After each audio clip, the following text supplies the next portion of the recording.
Endigi so'z navbati Shukurov Yorqin Alijonovichga bersak. Marhamat. Assalomu alaykum. Aziz ustozlar, hurmatli yoshlar. Aziz yoshlar, bugun men siz bilan davra suhbatini jaholatga qarshi ma'rifat mavzusida o'tkazamiz. Hattanam men telegramlarga, kereksiz saytlarga bekor kiribman deb talqin qilish uchun Qur'oni Karimdagi oyatni buzib talqin qilishyapti. Qarang, ablahlikni qarang.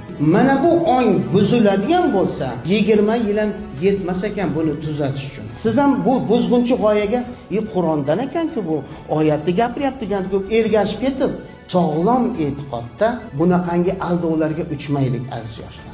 Sizdek insonlar bizga kerak, jamiyatimizga kerak. Nomini beramiz. Katta rahmat.